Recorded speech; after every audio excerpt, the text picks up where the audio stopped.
Hello, everyone. Welcome to Thursday. My name is Livestream. This is The Dungeon Delver. How are you? I hope everybody's doing great this evening. We had 20 in the house, and now it's down to 12. I don't know. I don't know how that counter thing works. Anyway, regardless, hello. Matt Sherman, Zach Melvin, Graph Paper, Greg Myers, Vaughn Gifford, Michael Mertig, Jack Photon, Orbital Air. Hello, hello, hello. And to those of you who haven't said anything, hello. Hello, Alan Canning, Bob Jester, Dungeon Minister, Dave Mills, Unregistered Hypercam, Goblin Scribe. Anyway, I'm just enjoying some delicious orange soda tonight. I was going to have chocolate milk. My grocery store is a little strange, I know, but both the chocolate milk and the orange soda come in brown bottles with red lids, and I just grabbed one and stuck it in the fridge. I was kind of hoping to have the chocolate milk, but the orange soda is equally tasty, and I hope you're enjoying some too. Daniel Rowan. I think, Daniel, is this the first time you've spoken up on a chat before? Hello. That is delicious orange soda. But anyway, I had actually planned, well, good for you. I'm glad you found your voice. You've got orange juice, not orange soda. That's great, Hypercam. I had a little bit more planned for today. Oft the best laid plans of mice and men gang a gly. So we're just going to kind of kick back tonight and have a good time. And I'm going to answer your first edition AD&D questions. I'm going to get on my bully pulpit about something that has been pestering me a long time. I sincerely hope, Omega Shoggoth, hello, greetings to you. I hope I don't lose subscribers, but if I do, I have to stand on principle on a matter, and I'm going to. So that's coming. That's coming. Oh, Bob Jester's having a chocolate milk also. Well, let us glaze our asses and issue a 21 Sun Galoot to our esteemed audience members.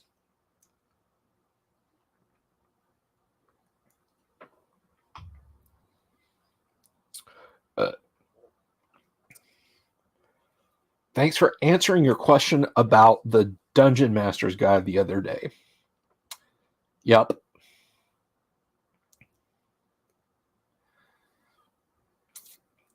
But anyway, so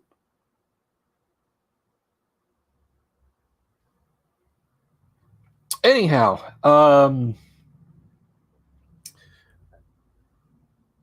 what is going on?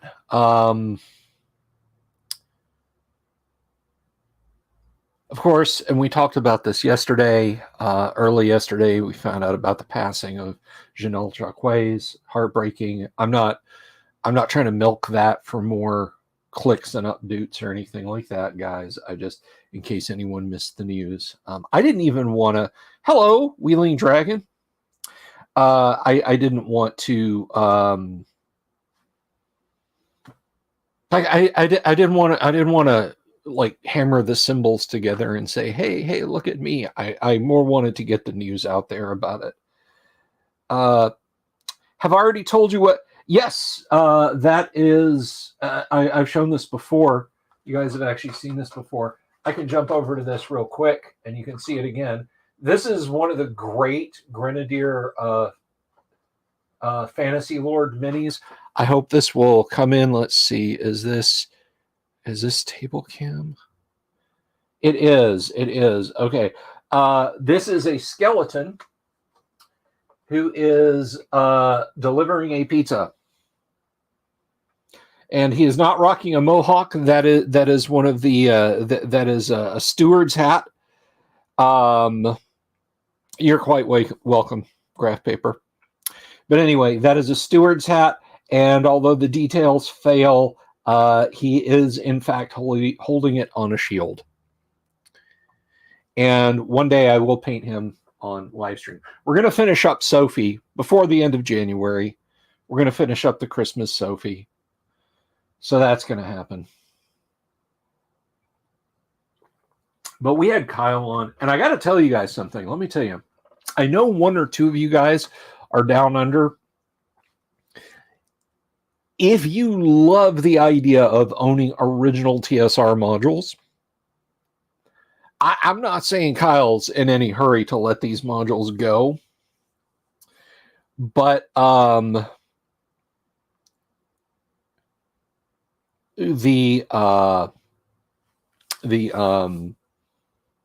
man has a bunch of classic AD&D modules, and we went over those last night. So if you're down in Australia, keep your ear to the ground and stay tuned to this channel, because if he decides to sell those original TSR modules he had U123, he had GDQ 1 to 7, the super module, G123, let's see, a bunch of the C modules, just a whole lot of awesome stuff.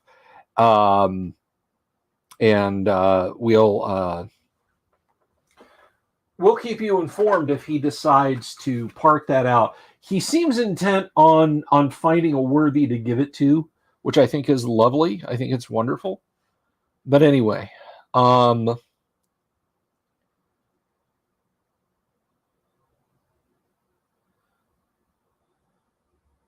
where is Wave of Mutilation? This is like mid-afternoon. I would have expected it. Are you hanging out there in the audience, Wave?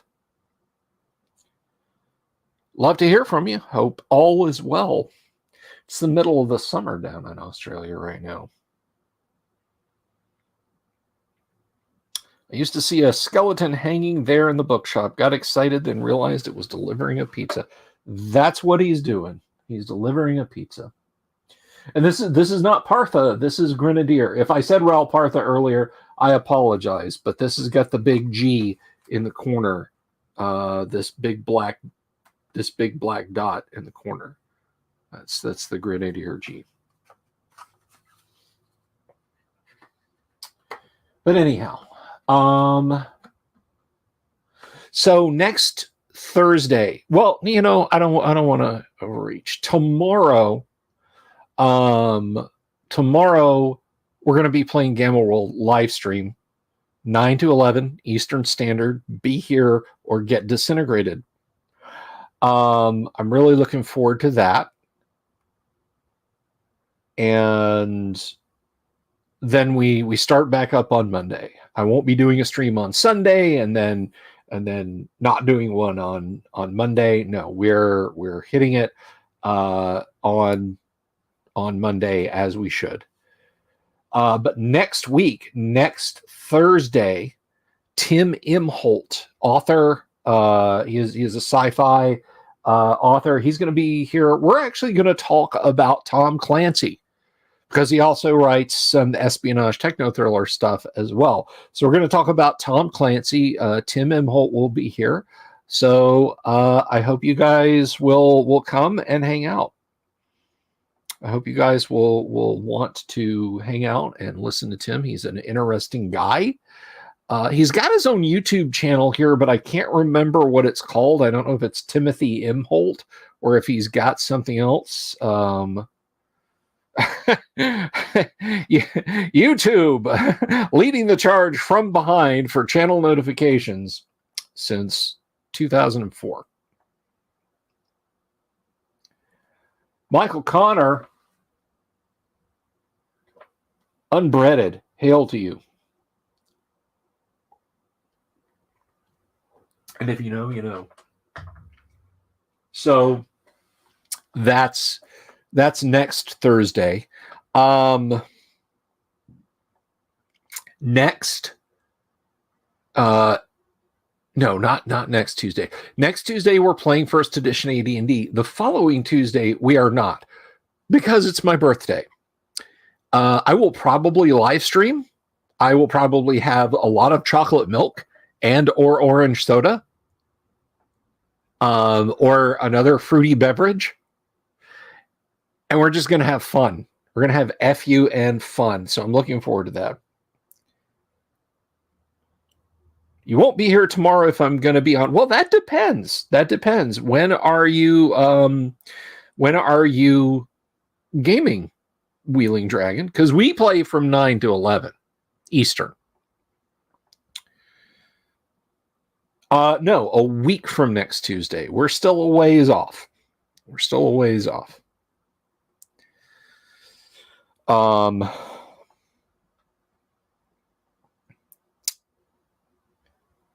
7 to 10. Well, yeah.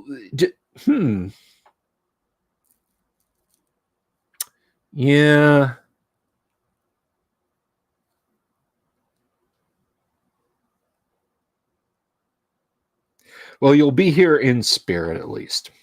But anyhow, so yeah, that's all what's going on. Oh, and the following Thursday, you guys know him, of course, from previous Traveler games and from the Tuesday night AD&D game. Thane Kyle, who plays Sir Standard on the Tuesday AD&D game, he will be here to talk about his channel and to talk about gaming and to talk about all kinds of fun stuff. So I'm looking forward to that.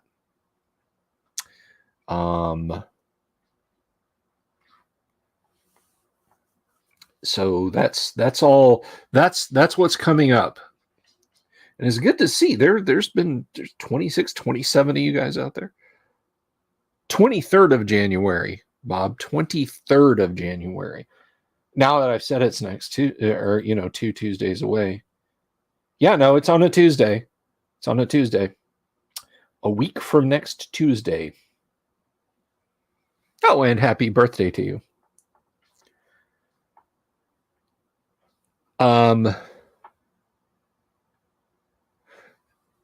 Because Planegea, it's 5e, but it has its own rules, and you'll catch a replay for sure. Excellent. Thank you. Thank you for catching the replay.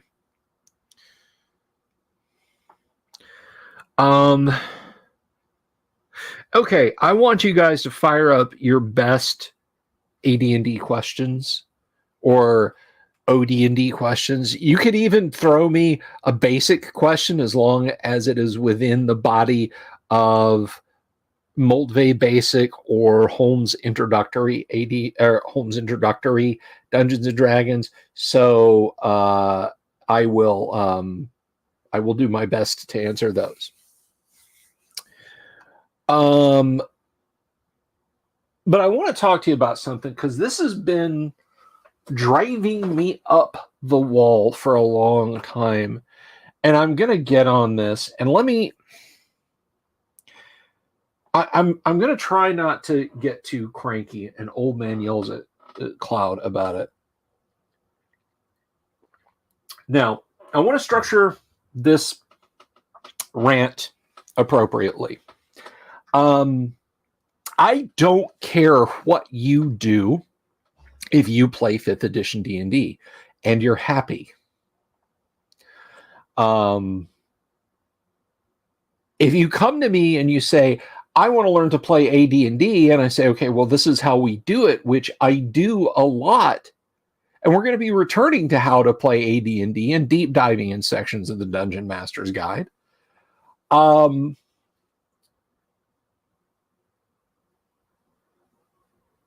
But if I do that and your first reaction is to push back on it and say, wait, no.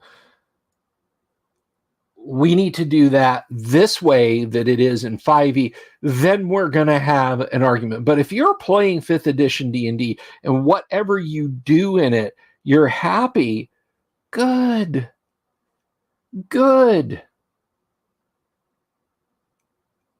I have strong personal feelings about 5th edition. I think that the bones of it, not the thing that Wizards of the Coast has been building on it since 2014, but the bones of it, Player's Handbook, Dungeon Master's Guide, Monster Manual, are acceptable. They can be worked with. I don't feel like fourth edition had good bones or anything really. There's an okay fantasy role playing game. I'll stick with good, but it is buried so deep under rules in third and a half edition. I don't even know where to start. I don't like the tonal shift that happened in 2E. I'm sorry, I don't like the romantic fantasy of Dragonlance and Forgotten Realms. I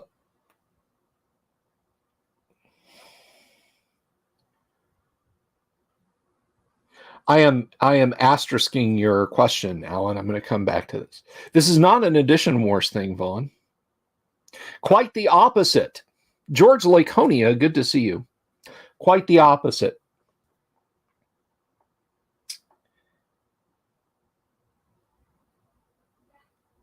So within the realm of first edition advanced Dungeons and Dragons, things are just so. And what I have seen a lot of, and I find it kind of hilarious because I can guarantee you that in 1977, well, let's say 78, when the Player's Handbook came out, these arguments and discussion almost certainly began back then, if not earlier in original D&D, but the conversation comes back around. And because it entails first edition AD&D, this is not like, well, hey, in fifth you can do this, because when you say that to me, I'm like, okay, cool, fine. Knock yourself out, go have fun. This is people coming to first edition, or people who've played 1E. Now, I'm going to be even more ecumenical and say what you do at your table is entirely up to you. But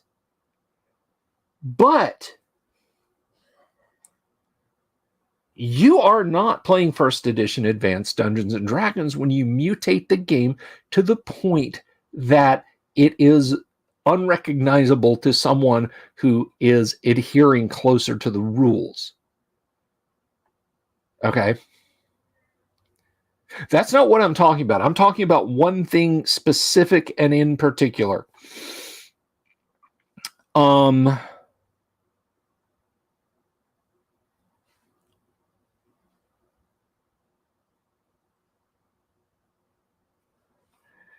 That is wonderful, by the way. I just saw that, Greg, your son asked you to DM your group in Basic Expert. I think that's lovely.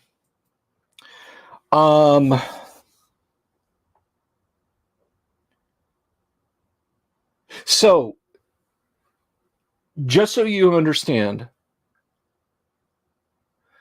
when I say what I'm about to say, don't say, aha, but in 5th edition, because I don't care. I'm not talking about, I'm not Old Man Yells at Cloud with that.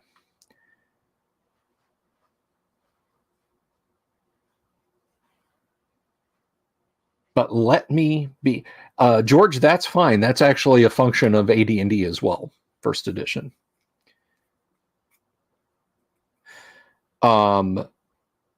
Let me be crystal clear, 100% crystal clear.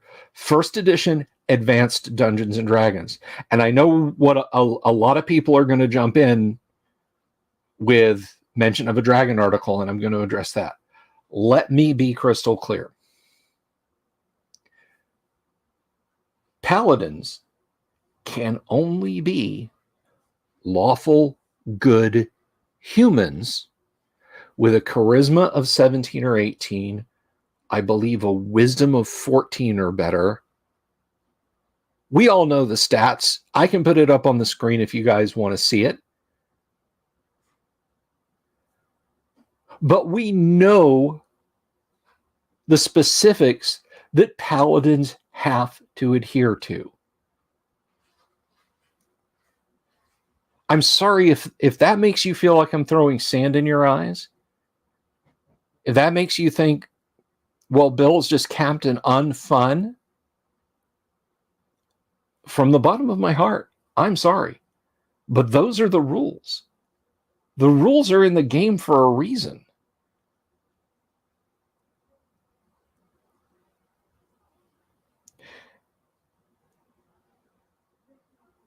In first edition Advanced Dungeons and Dragons, paladins must be lawful good humans with a specific set of stats.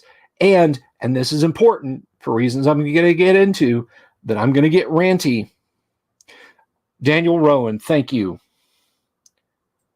Daniel, right there. See, that's what, when I say I have the best audience in the TTRPG space on YouTube, I mean it.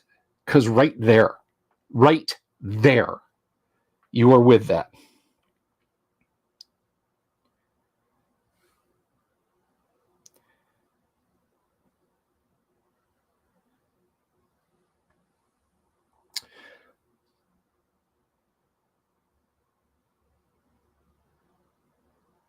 A paladin must be a lawful good human with strength 12, intelligence 9, wisdom 13, constitution 9, charisma 17 at minimum. They must remain lawful good. There's a good chunky, probably 6 column inches between the Dungeon Master's Guide and the Player's Handbook explaining what lawful good is. So don't come at me with your my first reading of Jesuit studies, little golden key book argument of, aha, if they were in a kingdom that had people as slaves, would that mean they'd have to obey? No. You know what I mean.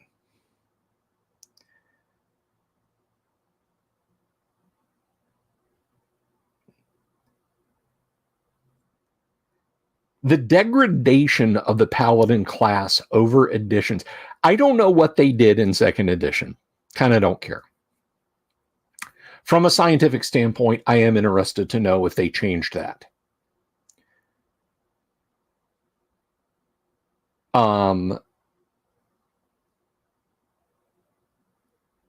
Third edition, again, don't know. But I know in 4E and 5E, they've got any race, any class, any alignments, any stats. And it is because, here comes the rant. Here comes the rant. For those of you who have been waiting for it, who've wanted to see my face go purple and my voice to kick up a few octaves so that you got to do this with your headphones or this with your earbuds, here it comes. The degradation of the paladin class comes from people who saw something cool that old D&D did, and they don't want to work for it. They don't want to play a paladin. They want the cool name and cool powers. That's it, right from the get-go. Right out of the chute, they want it with no effort. I don't want to work for that. This is an RPG. It's supposed to be fun, not work. I'm not supposed to do anything. It is the same mentality that drives the damage on a miss rule that only very narrowly avoided making it into 5e. It may still be in there. I don't know.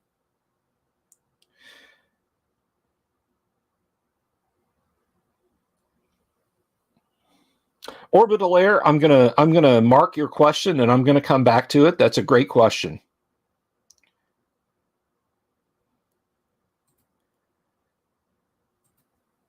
Now,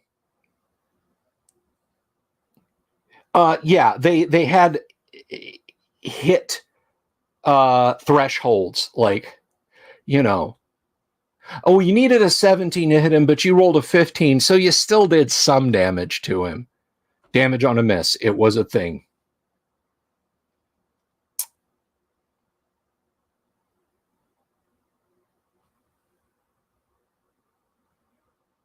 But anyway. Now again, you might say, Bill, you're talking about later editions, but it has set into old school D&D.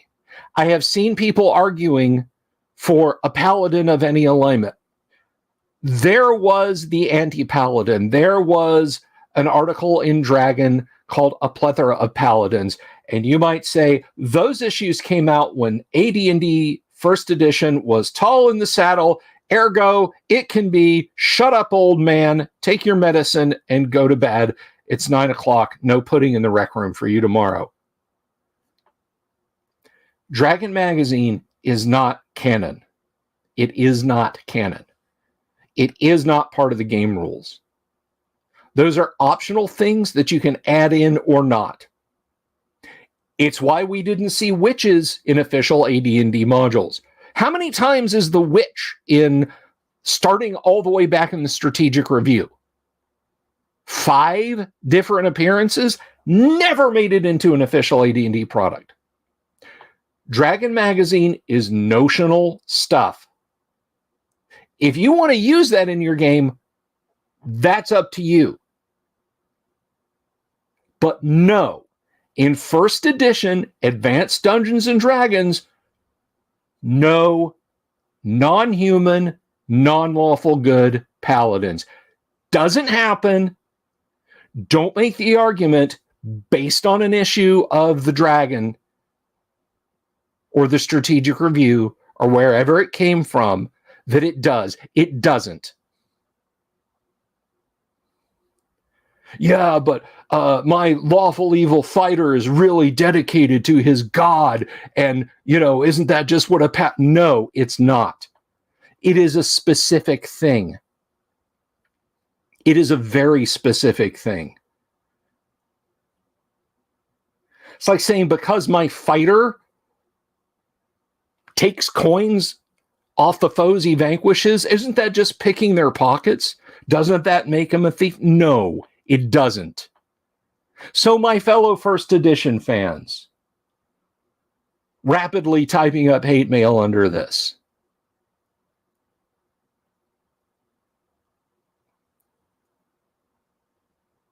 There are no non-lawful good human paladins with a strength less than 12, an intelligence less than 9, a wisdom less than 13, a constitution less than 9, and or a charisma less than 17.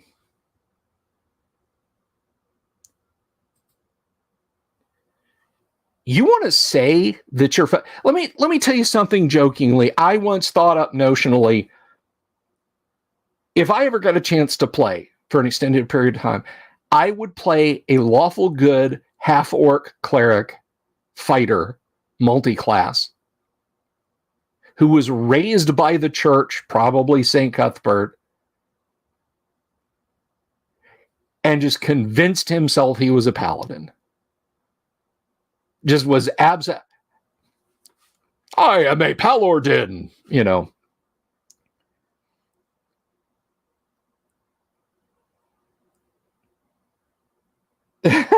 Dungeon Minister. That's funny.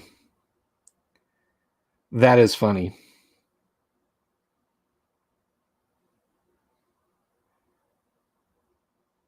But that's it.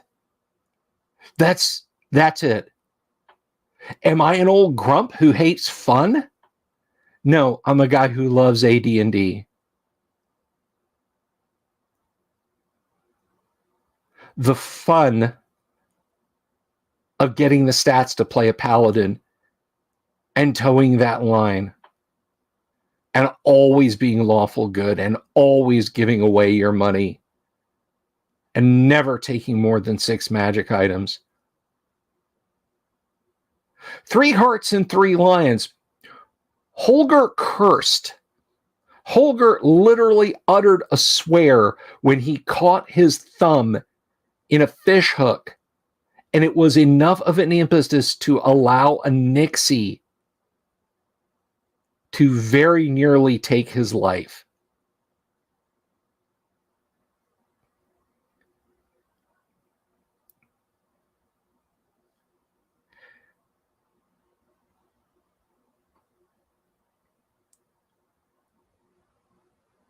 You know, I've never seen anyone insist on lawful good assassins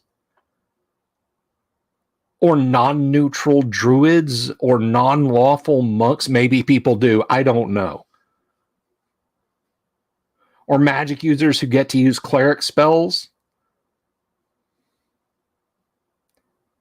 Technically, with a ring of spell storing, they could, but that's not the same as use.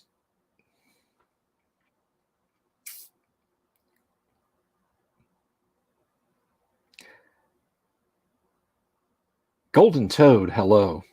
Good to see you. But that's how it works. That is the way it works. You know, if you come in and you proudly tell me that you've run an elf paladin happily since 1979 and your game works that way, and I'm Captain Hate Fun Von Puppy Kicker, that's fine.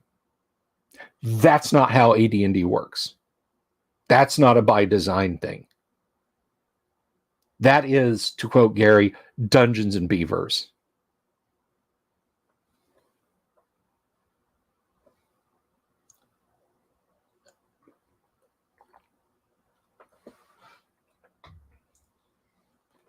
I'll put it a little more bluntly. An internal combustion engine is an engine that combusts a fuel, usually a liquid, usually a vapor, to cause reactive force against a piston, to cause reciprocal motion of a crankshaft, which is translated through a gear reduction and then transmitted through a transmission. Usually, there are some cars without transmissions, into a series of axles and differentials that allow the car to translate that energy into forward momentum. Does that mean you should go just pour straight alcohol or lamp fluid or anything else you can find that could burn bunker oil into your engine? No.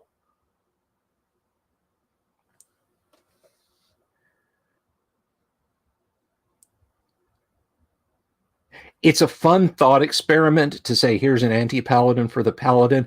The anti-paladin works for me more than paladins of any alignment. Because the anti-paladin, it says it right there on the tin.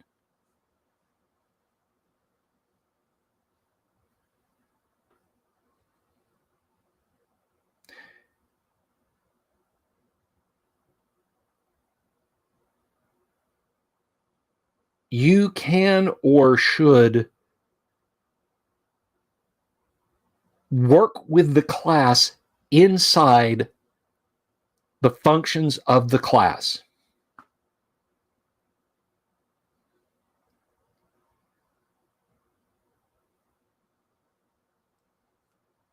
No, there shouldn't be paladins of every alignment. But my character keeps an oath. Lots of characters keep oaths. That doesn't mean every class is a paladin. Well, I think alignment is dumb. You know what? There's no alignment system in RuneQuest. There's no alignment system in HeroQuest, because it's the best game in the whole world. There's no alignment system in, I don't know, Fantasy Hero. And they're all fine games. Inside D&D, I want to play D&D the way it's written. I think you should play D&D the way it's written. Oh, but there are rules that contradict each other, Bill, and it's up to the DM to decide. Paladins are not amongst those. Paladins are not something that needed to be fixed. My fellow 1E fans, reject modernity, embrace tradition. Keep paladins lawful good. There's a young lady that I met in the Twitter space. She shows up in the audience periodically. I'd love to get her on the show. Elvin made in. She made a very impassioned blog post about this very thing.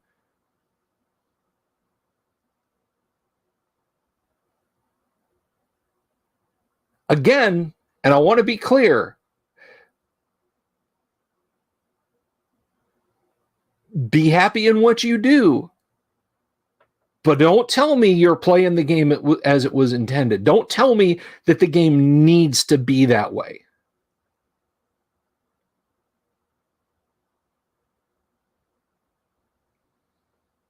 And if you hate alignment and you hate paladins, as a lot of people have, like I've seen the paladins of any alignment argument like very quickly go from, yeah, I think a paladin can be of any alignment, to, but also I hate paladins because they ruin every game they're in. Absolutely every game they're in. I've never seen a paladin work.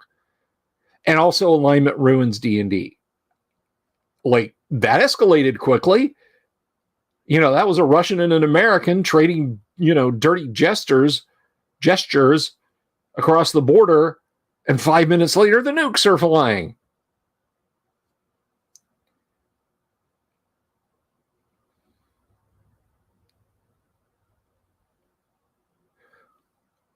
Always human, always lawful good, because that's the way the rules work.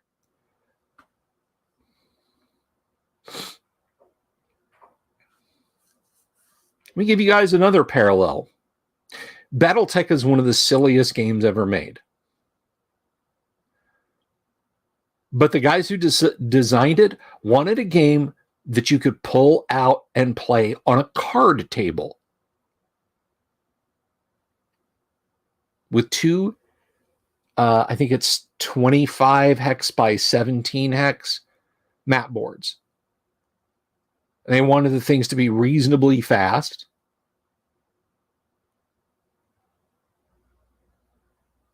And when they came up with all that, we have silly crap like these devastating energy weapons that apparently peter out after less than a couple of football fields distance of shooting. And they've tried to hand wave it to, targeting computers. Civil War cannons can shoot further than major artillery pieces in Battletech.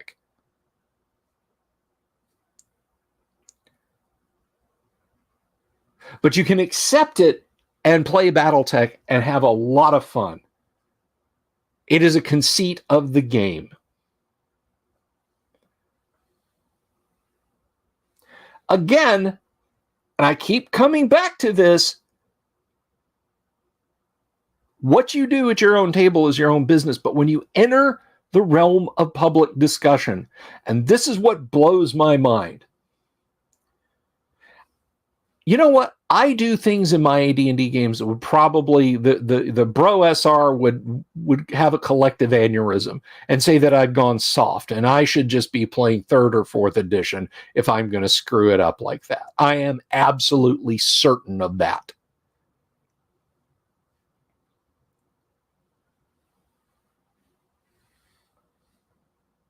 But those things, for the most part, I keep out of the public sphere. And if I am in the public sphere and I say to them, you know what, I don't do one-to-one time. I think it's a silly notion. I think it's one of the, what if I came down with human malware and was out for a couple of weeks? The party is literally just standing in the dungeon where they were standing at the end of the game Monday night for 21 days without moving? That beggars belief. It buggers belief, too.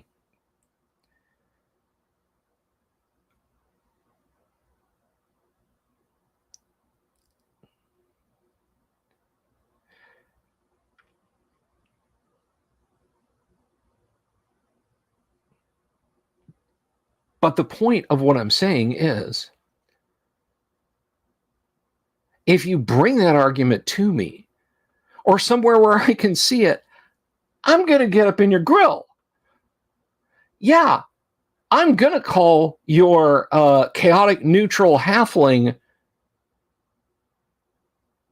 that you prance around with calling a paladin because he swore an oath. I'm going to call it bullshit, because it is. And if you get your back up at me about it, not that anybody has, I haven't been doxxed, I haven't been canceled. I've just seen a lot of that mindset flying around.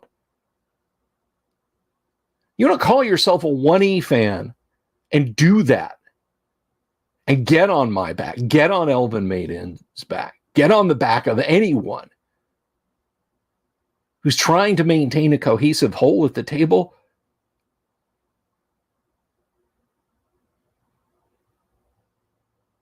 Y'all need to find religion.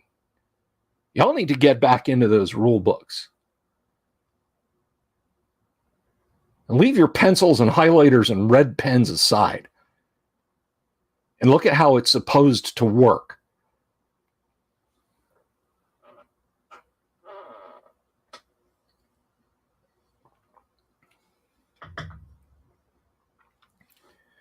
Paladins, always human, always awful good, always meeting the stat minimums.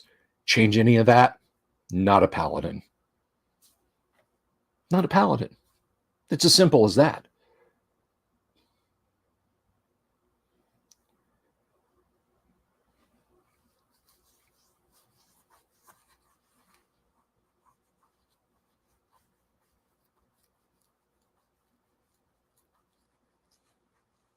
Now, Daniel Rowan hits on something interesting. I want to highlight this here. Mr. Rowan has a good point. I say Mr. It's an assumption on my part. Daniel Rowan makes a good point. A paladin-like class called defenders. You want to tweak something a little bit? Sprinkle a little bit of that fairy dust around? That's fine. Again, what you do at your table, right?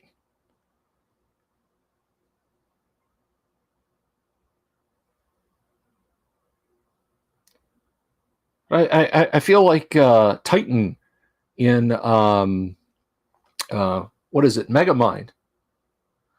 There is no Tooth Fairy, there is no Easter Bunny, and there are no non-human, non-lawful good paladins.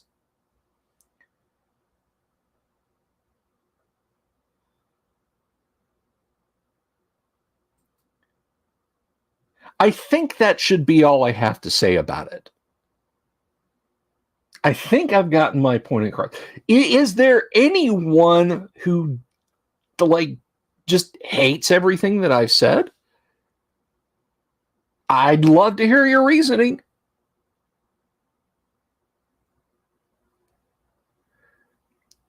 And the only bit of addition warring I will engage in, again, is the re-engineering of Paladin to be meaningless in 5th edition, and I guess 4th edition, isn't about creating new options in D&D. It is about looking at old D&D and tearing it down. It's not about lifting it up. It's about destroying the old. They hated you and called you fun, disgusting fun havers. But it's okay. We'll give you a little pat on the back. We fixed it.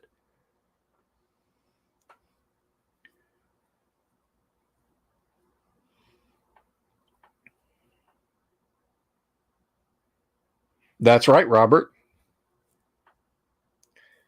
Nope, half-elf can't play a paladin. Half-elf could be a fighter, lawful good fighter cleric, even of the same god that the human paladin is of.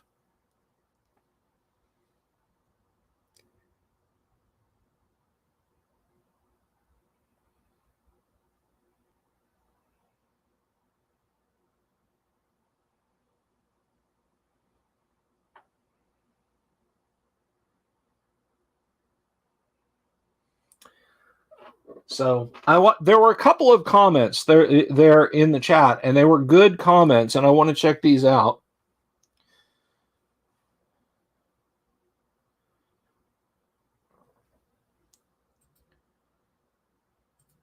Alan says, Dungeon Masters, I was surprised by protective inscriptions used to protect the magic user. Have I used this ever? Yes, I have used warding circles. I don't.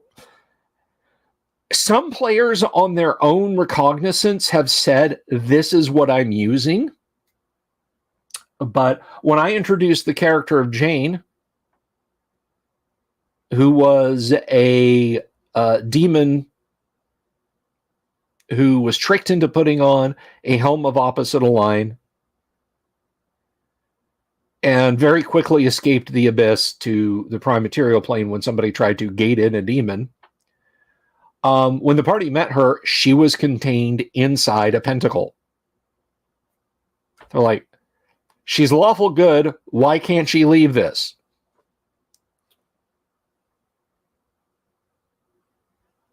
So yes, I have used them on occasion. I hope that answers your question.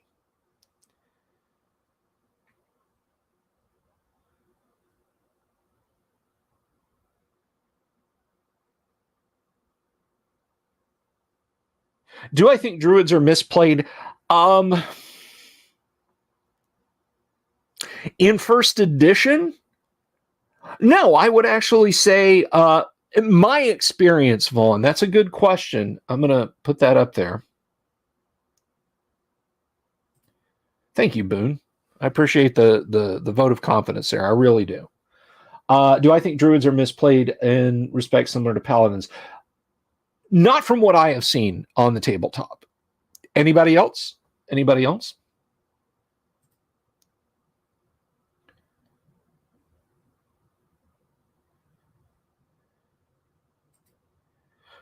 Okay, so Orbital Air has a nuts and bolts question. How do we tell which printing the AD&D Dungeon Master Guide is? Mine just says revised edition, December 1979. Well, that's a good question. That is a fine question, and we're going to open this up here. Hopefully, this is the right one. Let's see. Let us look at how you do that.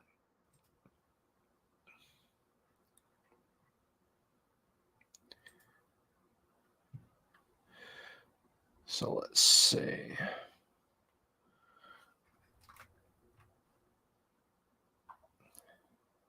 Okay.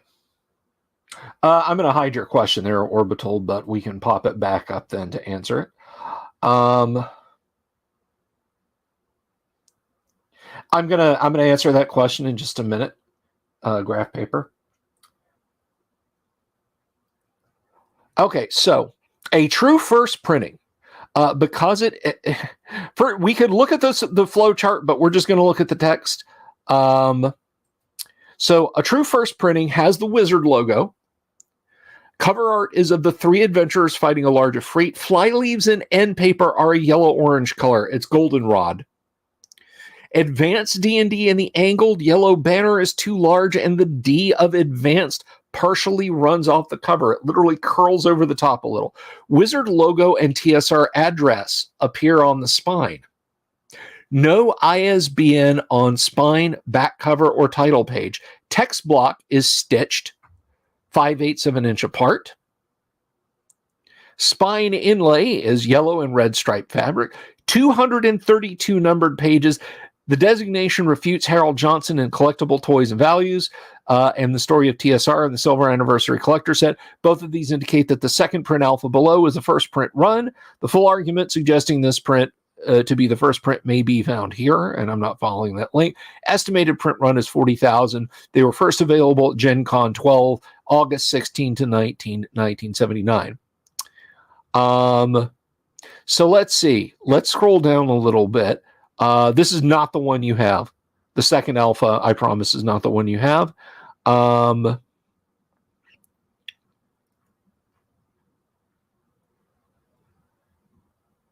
You have a fourth print, almost certainly.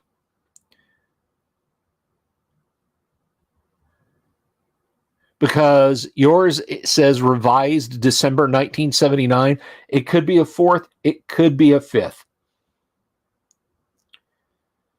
It could be a fourth. It could be a fifth. It could be a sixth alpha, but that is as old as it is.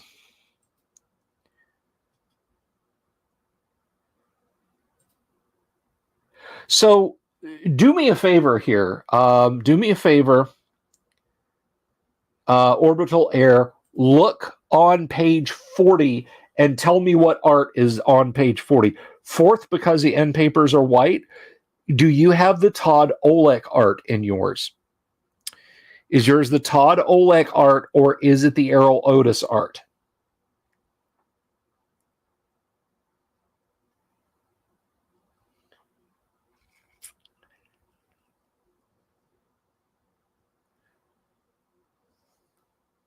Steve Bonario, you bring up an interesting point. We did live through all these conversations back in the day. But the people tearing their hair out and jumping up and down and saying, no, no, no, it should be this way. This was settled 50 years ago, guys. This was settled.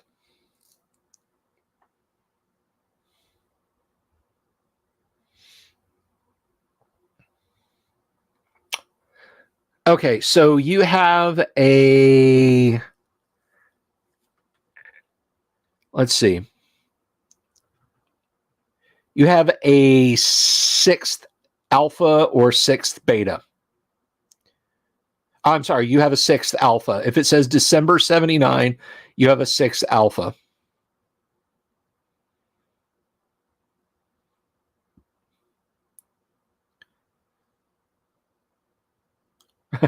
Sorry, I'm not more exciting, Wheeling Dragon. I apologize. But have a lovely evening. Be well. I'll see you around the funny pages.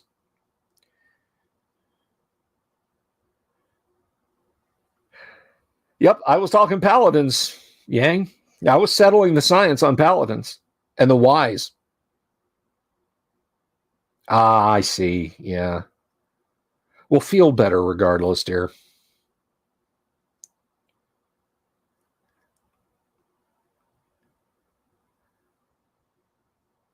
I would recommend you guys just hit the Acheum, ACAEUM.com, and check them out. Yeah, I know. I'm feeling the same, Wheeling Dragon. Need more fizzy orange. No half-orc paladins. Sorry, Road March. You too, Wheeling.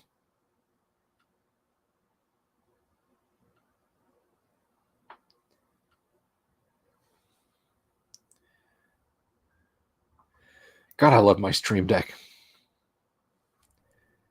Hey, so let's ask an expert. Can non-human, non-lawful goods be paladins? Let's see what the expert has to say. It's false. No way. Not this time. We created it. Not this time. No, not this time. It's totally made up. Pure fiction. It's fiction. It's fiction. We made it up. We made this one up. It's a made-up tale. It's a total fabrication. It never happened. It never happened. This one was invented by a writer. Not George Laconia, have a lovely evening. Be well, my friend. I love the Riker button.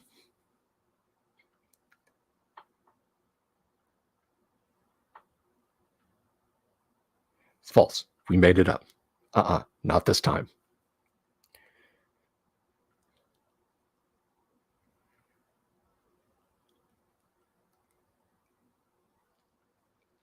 Now, I stumbled into what I used to think was a true first, but in all actuality, it's probably a fourth or a third gamma.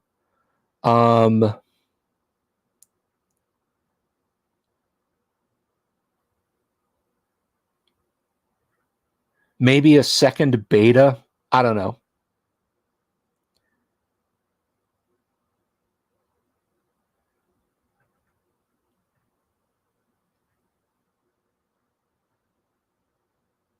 It could be a true first. I don't know.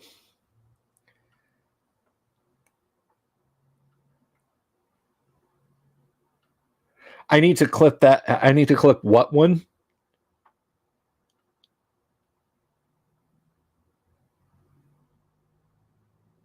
Oh yeah, but okay. I need. It's true. All of it. Yeah. Actually, there's like a 39-second one of Riker saying, yes, it's true. So I need to get that one up.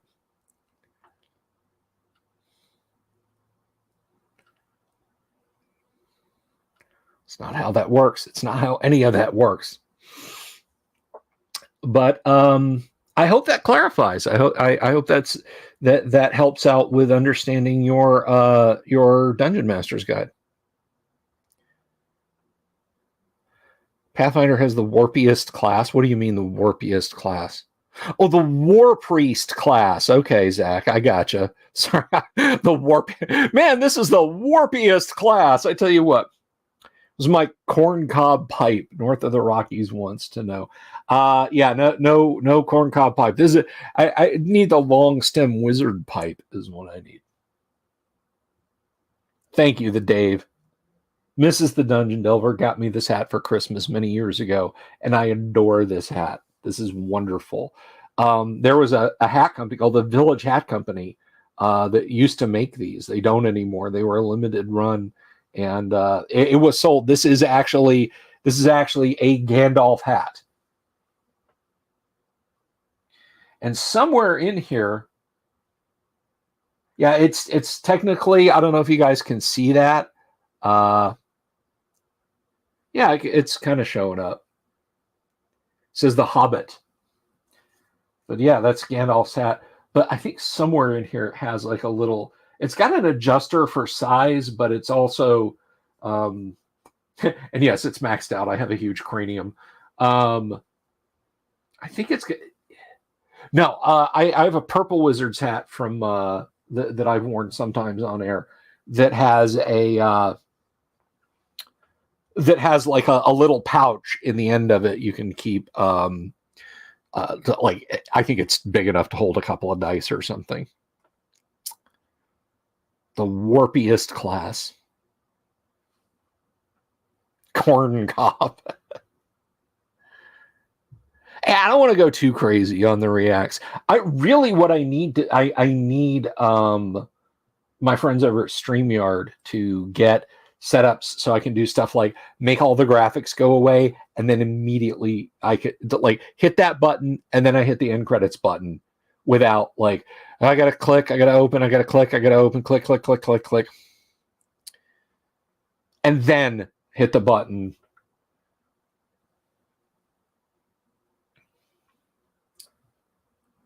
So we had let's see. Graph Paper wants to know, do I have a specific list of books I say are one-y and then it's cut off like Beck Me? Yes. Basically everything from Unearthed Arcana back, and Unearthed Arcana is almost page by page conditional. Like no barbarians, no drow. The spells, I have to review them. I'm fine with cantrips. The various sub races for dwarves, no cavaliers, at least not with paladins as a cavalier subclass, and that kind of dovetails nicely into what we were saying earlier. But that's my that's my thing. So we go Monster Manual, Player's Handbook, Dungeon Master's Guide, Deities and Demigods, Monster Manual 2, Fiend Folio. I'm not a fan, but I do appreciate it. And Unearthed Arcana. I think Oriental Adventures is kind of an interesting read. Manual of the Plains, Dungeoneer Survival Guide, Wilderness Survival Guide, negative. It's false. No way. Not this time. We create. That's how I feel about those books.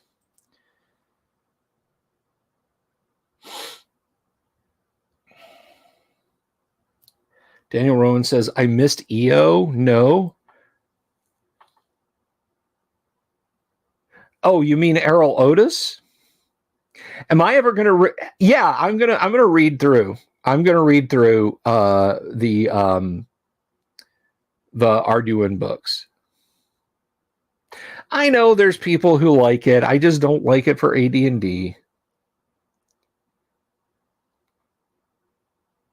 Now is where I'm losing viewers because I said I don't like those books. Now is where you guys are hotly unsubscribing. Actually, I want to see here. I just want to have a quick look. I have not used comeliness. I feel like how your character looks, I almost feel like that's something that should be up to the player. Because remember, charisma is demeanor and presentation. Think of all the attractive women you see on social media who are completely awful. To you, they're just gagsome. Complete thoughts, right? Our thoughts and prayers are with you.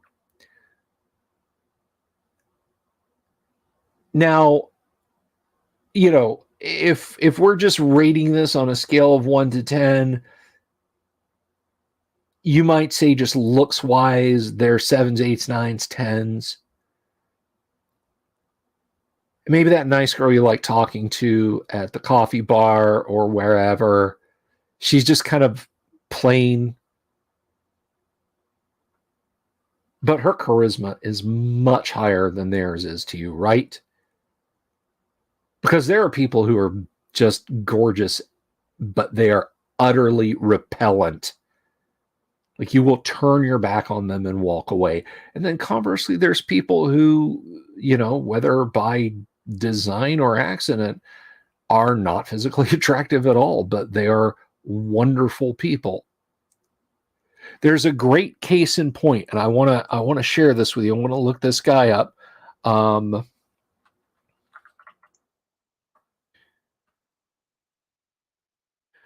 Let me see.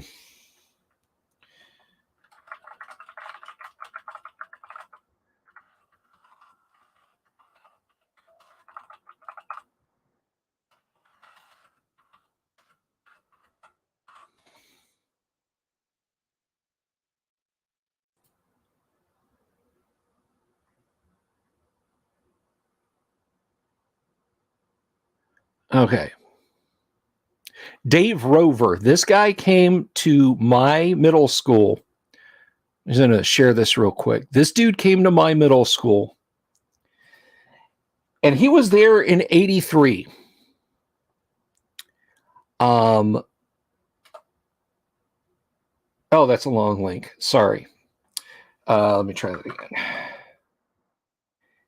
He was there in 83.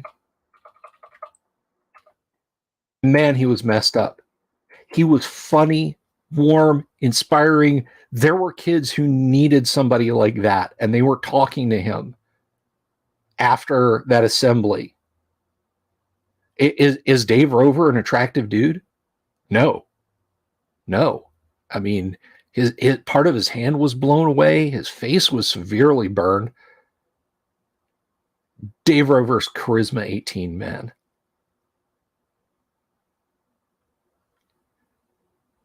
So that's to go all the way back to talk about comeliness. I think that's like something that a character should decide for themselves.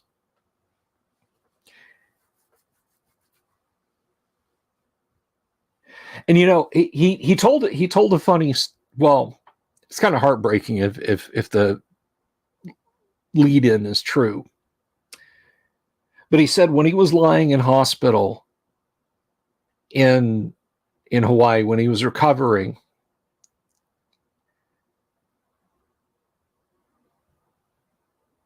there was a guy next to him who had lost his legs from the knees down. Landmine. Otherwise, okay. I mean, when you consider even in the 70s what they were doing with prosthetics, right?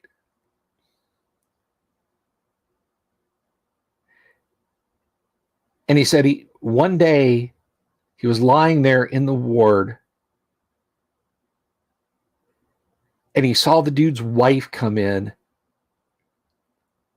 She talked to him for a few minutes and said, I can't do this anymore.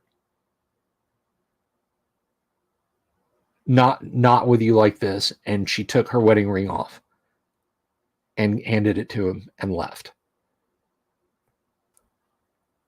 And when he considered his own situation, he was like, I can't face that. I can't face that.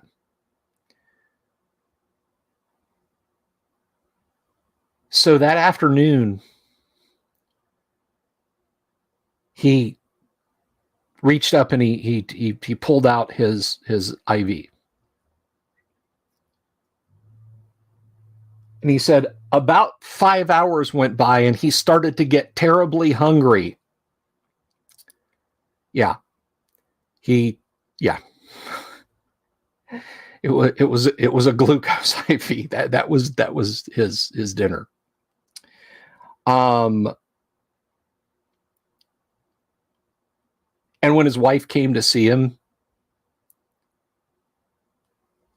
or she may have been girlfriend or fiance at the time, but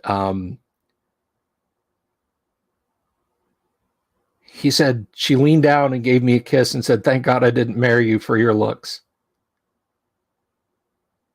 And they laughed and cried, and it was all good. Perfect example. What would you say his comeliness was? Not good. What would you say his charisma was? 18. So that's how I feel about that. That's how I feel about comeliness.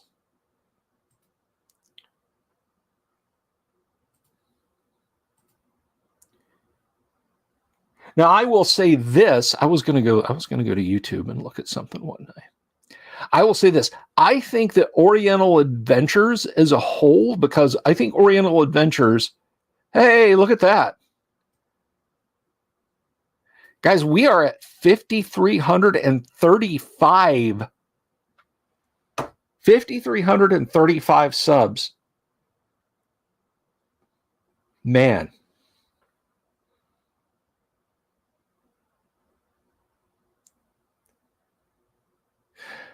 Oh, George, a good game with or setting with good social intrigue mechanics.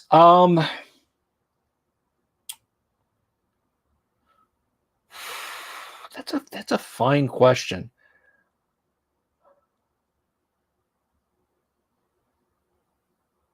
You know, I don't know that I've played one. I mean, Hero System would by default. Hero System would have a good mechanic for that because you can build anything in Hero System.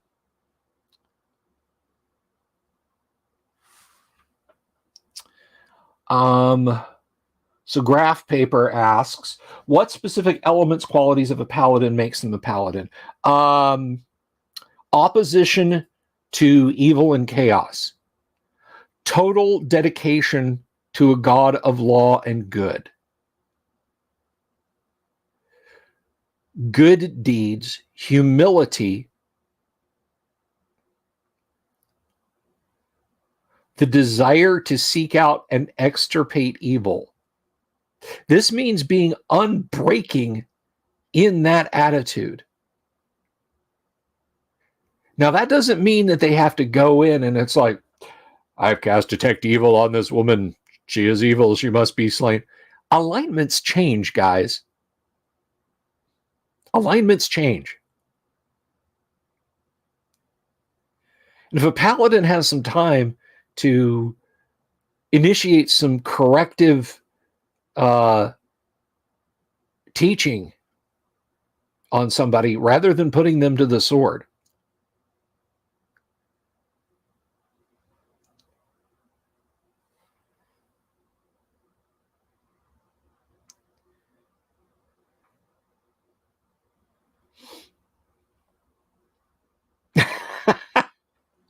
Robert Phillips, if I hit 7,500 subs, I'll do business casual with shoulder pads, my friend.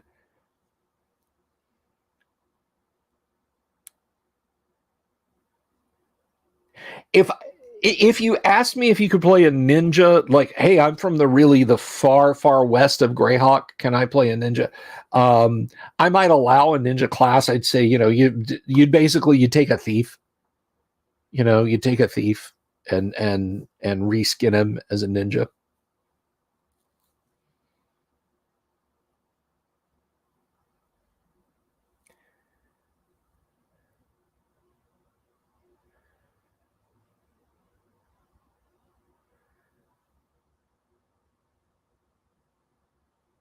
Yeah, Michael, thank you. Ego and presence. And I mean comeliness, it is a stat in Hero System, and it also comeliness does tie in strongly to your physical appearance. So you do an assassin as a ninja, I could see it. You know what the funny thing is, and the Western perception of the ninja, the guy in black clothes with a black mask, like completely, with the tabby shoes and everything.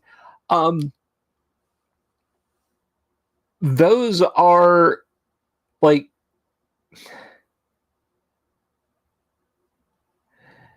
the guys that run around like in Kabuki. There were special effects. There were live on stage special effects. Like, oh, we want to show the wind blowing, so we're going to have like stuff looking like it's tumbling through the air. Well, we've got lights shining straight up onto or down onto the actors, and it looks like there's stuff tumbling through the background. It's guys dressed head to toe in black with just a little slit for their eyes, running back and forth, like, oh, here's the daimyo. He's riding on his warhorse. So we've got guys running across the stage, holding up fronds for trees. I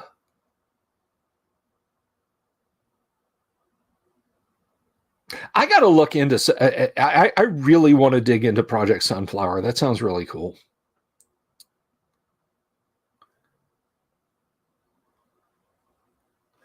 Nuriochi, that's a good question. I'm going to come back to that.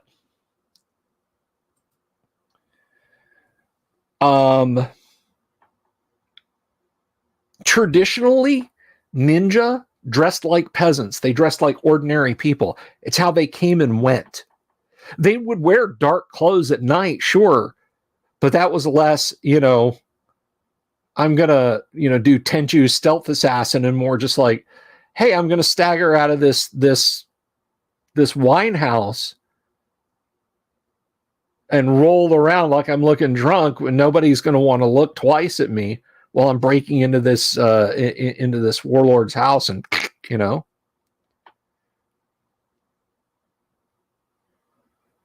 I have not run Conan the Unchanged Goblin. Yeah, I plan on diving into that. Yeah, I mean, come on. You see a dude dressed in black and he's parkouring up the garden walls and stuff, and he's got a wakiashazi and a katana strapped to his back, and everything but his eyes are covered. You're like, holy crap! there goes a ninja.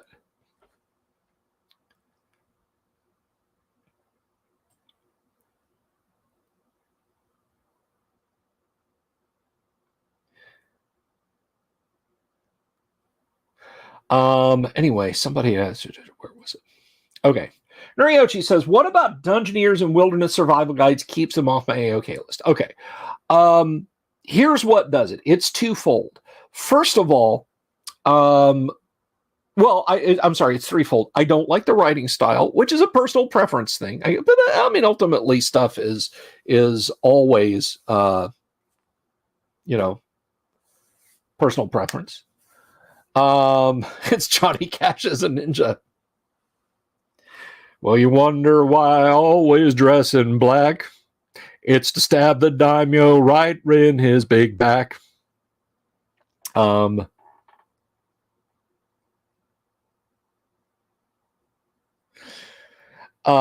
Anyway. Oh, right. So, as I've said before, Noriochi, AD&D is a skill-based system. I'm sorry, AD&D is an avatar-based system, not a skill-based system. The focus is on interplay between the characters and, when necessary, combat. It is assumed if you're an adventurer in AD&D that you know how to climb a tree, swim a river, ride a horse, set a snare for small game, those sorts of things. Now, there are secondary skills in AD&D. You can have one or possibly two secondary skills in AD&D. It's what you did before. But what you are doing now as an adventurer is what is important, not what you did before you became a peasant levy and they said, hey, this guy swings a fauchard. This guy stabs with a glaive guisarme really, really well. Maybe you should go do this professionally in a dungeon to get treasure.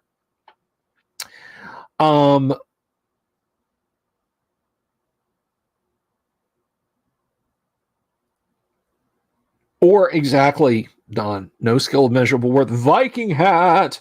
See, I got the wizard's hat and Kyle's got the Viking hat. But it doesn't have a skill system because we don't need to cover those things. And WSG and DSG introduce skill systems, and what's worse is those skill systems are mutually incompatible with each other. Like the mechanics for the WSG skills and the DSG skills don't mesh. And they introduce elements that if you take the stack of all first edition AD&D books from Monster Manual to, was Manual of the Plains the last one, or was it one of the WSG DSG books? I guess technically Greyhawk Adventure is the 1E 2E crossover.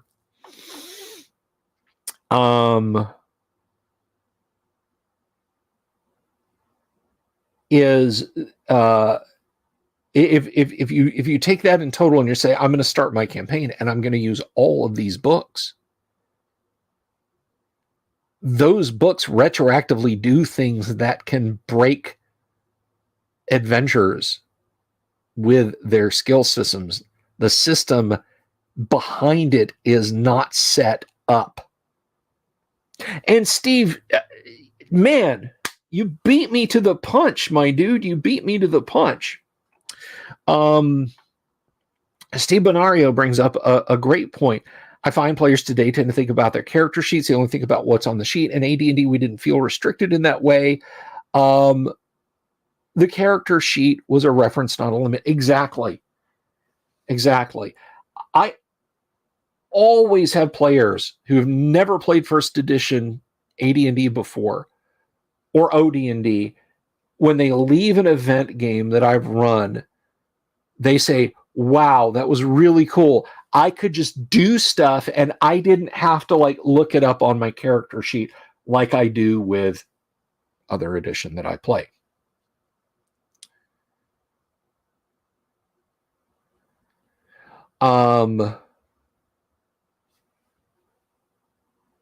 Does that answer your question, Nuriochi? I hope it does. I hope that answers your questions. What's wrong with proficiencies? I think I kind of answered that. Non-weapons proficiencies, which is what those systems are called, I believe. And dude, again, that's fine. That's fine. You may find there is stuff in them about, your clothes are going to wear out, your armor's going to wear out, food's going to be this hard to find, you're going to eat that much food, and so on. As reference documents, I think there are nuggets in them that are usable. I just don't find them that usable as rule books. I would own a PDF of this, not I must seek out a copy and add it to my library.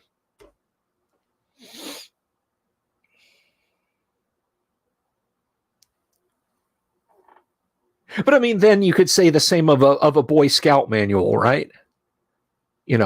An actual wilderness survival guide or an actual book on spelunking.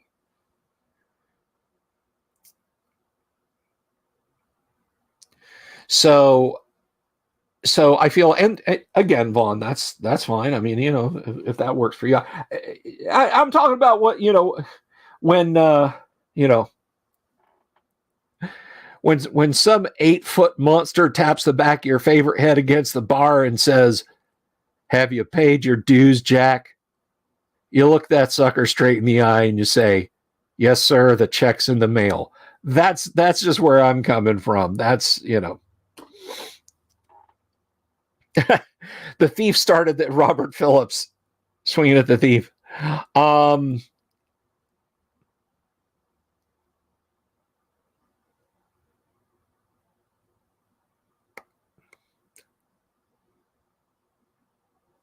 Well, here's the thing. Thieves' abilities, I feel, are different from skills, from a whole skill set. You may say I'm splitting hairs to justify why Gary has thief skills and nothing else, and that's entirely okay to you.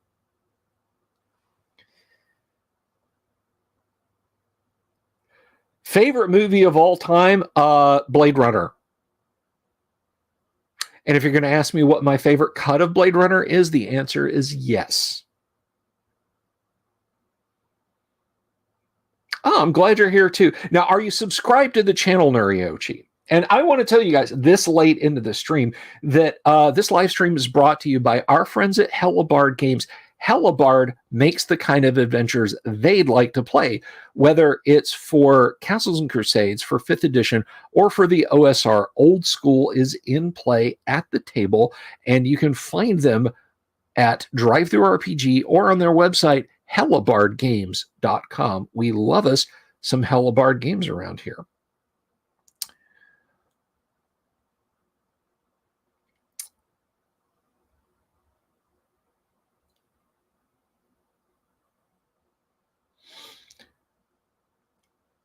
MOTP. Well, you know what? We've got the Akium up over here. Let's take a quick look and find out if there's any information in here.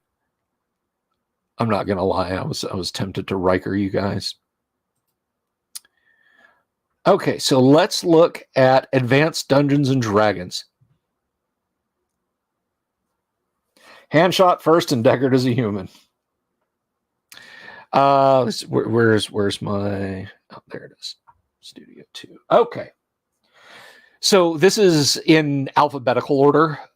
Anyway, Deities and Demigods, Dragonlance Adventures. I wish it had publishing.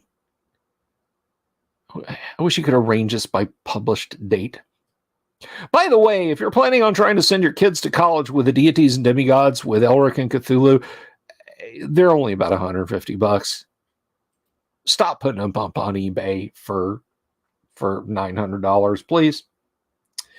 So Dungeon Masters, of course, DSG, Fiend Folio, Forgotten Realms Adventures. Remember, we're talking about hardback books now. Forgotten Realms Adventures. Legends and Lore is just Deities and Demigods renamed with the Elric and Cthulhu stuff taken out of it. So it's not a separate book. It's kind of nice to have because it's got absolutely sumptuous Jeff Easley art on it, which is no patch on Errol's work. There's plenty of his work still in the book. Monster Man, of course, Oriental, Players, Unearthed, WSG. So there we go. 1, 2, 3, 4, 5, 6, 7, 8, 9, 10, 11, 12, 13, 14 books for first edition Advanced Dungeons and Dragons. And of course, do you need them all? It's false. No way.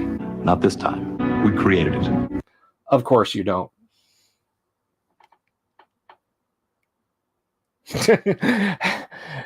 $10K for Debts and Dams with Cthulhu, no cover, loose pages, no pages, loose cover. No low ballers. Hey, old Grognard says, good to see you. You know what? Let's see. Forgotten Realms Adventures. Several expansion manuals. Forgotten Realms Adventures. Like Greyhawk provides supplemental information to the Forgotten Realms campaign settings. Besides offering additional background material, spells, etc., it also serves to update this first edition AD&D campaign to second edition AD&D conventions. So there you go. Yes, it do.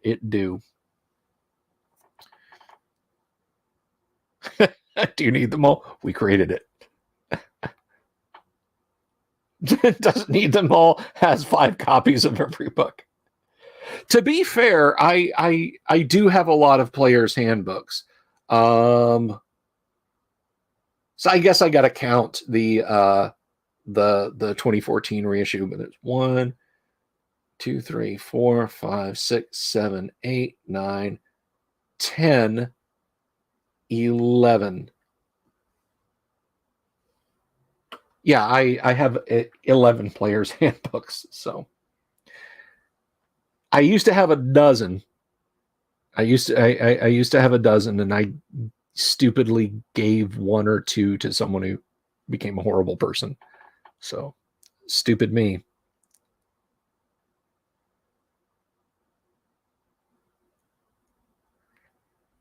Let me see though. So that's 11 players, 1, 2, 3 dungeon masters, 3 deities and demigods, all with Elric and Cthulhu, 1 Unearthed Arcana. I had the stupidest amount of Unearthed Arcanas for a number of years. I had like 5 copies of Unearthed Arcana. I don't know why I was keeping a hold of them. Do I like Underwater Adventures? Yeah, I like Underwater Adventures. Okay. There's a winky face there, and I'm missing something. But I only have, only have 3 monster manuals. I have my True First, my very beaten up, but also autographed, like 4th plus, and then I have the reprint. I only have 1 monster manual 2 and 1 Fiend folio. That's 1 Fiend folio too many, in my opinion. And I mean, that's it for AD&D hardbacks. I've got a Greyhawk folio and a Greyhawk box set, and then a bunch of modules, most of which we've deep dived here. So, is there a book? Yes, the Dungeon Master's Guide. It sure does.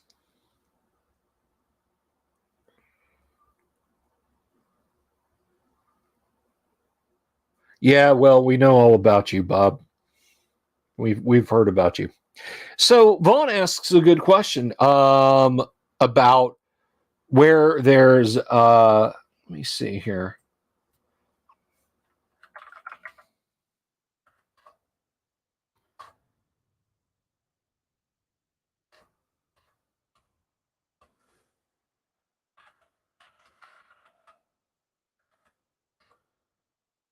Okay, so 54 and 55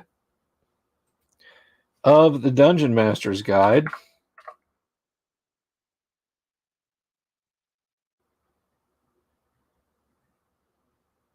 Yeah, basically, you want to start over on page 53 with Waterborne Adventures, and it gets into combat and all that jazzmatazz, and it goes all the way to page 55. So 53 to 55 is your naval combat section, Vaughn. Easy peasy.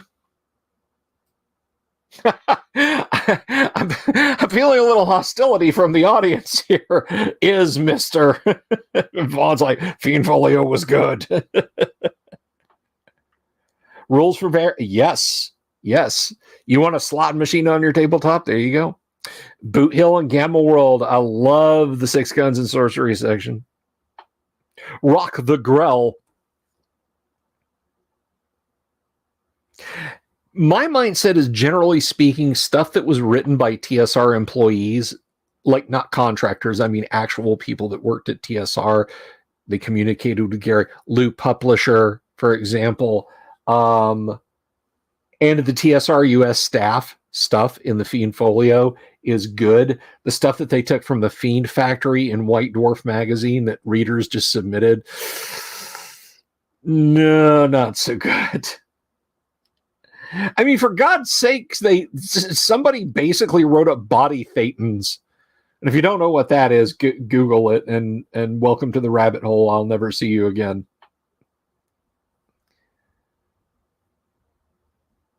Oh, yeah. Hello, RPG Grandma.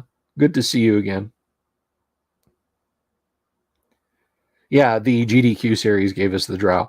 It is pronounced drow, D-R-O-W, drow. It is not dro.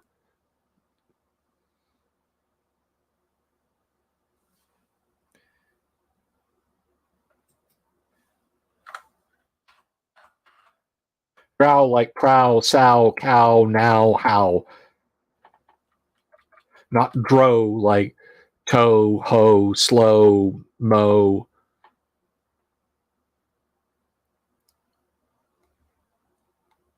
You're welcome, Steve.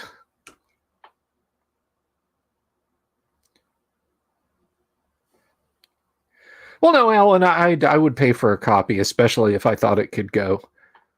Dro like bro. I would say fight you, but I know I would lose that fight, and I know why I would lose that fight, Don. I would lose that fight from 300, 400 yards away. I'm going to do something about McVitie. I'm not going to mispronounce drow on my live stream. Sorry. I'll just...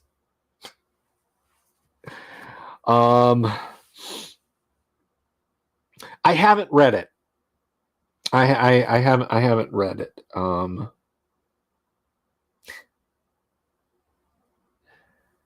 Drow your boat.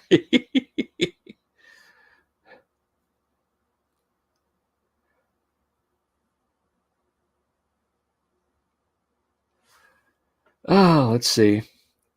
RPG Grandma has a wonderful channel, and I want everyone to go. Subscribe to it right now. Open another tab. And if you haven't subscribed to this channel, if you're just hanging out with us tonight, please do click the subscribe button and click the bell icon for notifications. You'll eventually get notifications. Apparently, YouTube screws with people. Vaughn was saying earlier tonight, and Drew and Thaco. I'll flip you like a cheese omelet. You're awesome, RPG Grandma. By the way, she looks exactly like her user avatar on Twitter. So, I mean, if that's not a reason to subscribe, I don't know what is.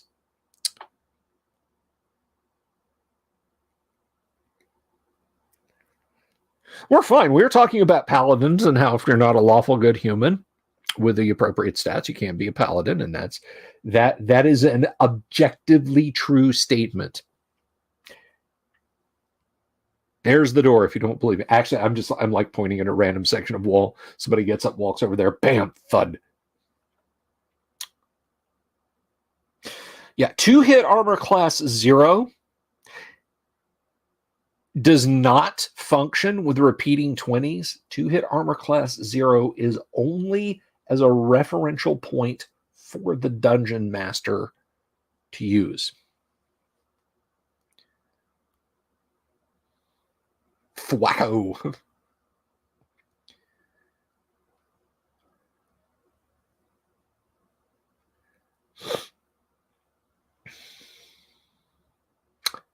So, who wants RPG Grandma as a guest on the show one day? I'm deciding this, RPG Grandma, right now, so you should just get ready and be prepared to wind up on the show.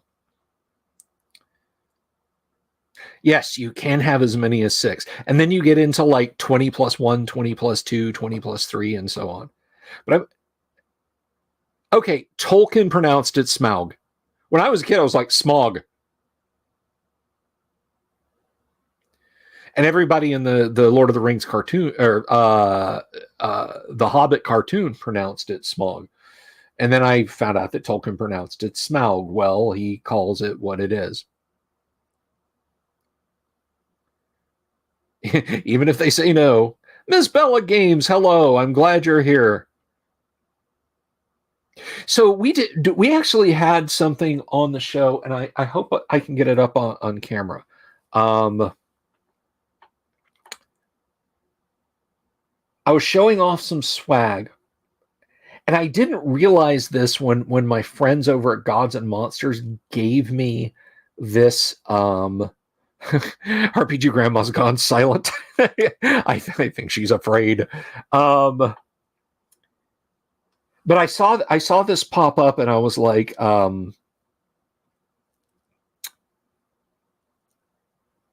that looks really neat. Please put that in my box there at the comic store, and they gave it to me. And I was a little bumfuzzled. Let me see if I can find this real quick. Please be over here. Here we go.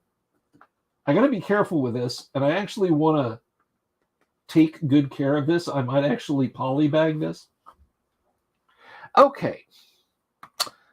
Let me see if I can get this on camera. All right, so check this out.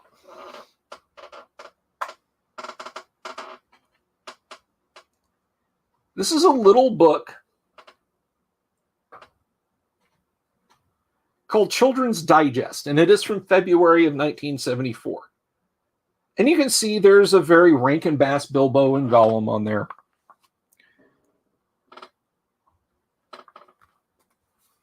And I've talked about this before. This book has the chapter from The Hobbit, Riddles in the Dark. Oh, take care, Norichi.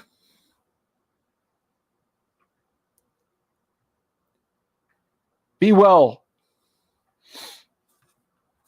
Yes, I know it was upside down, Lex. So yeah, this has Riddles in the Dark in it.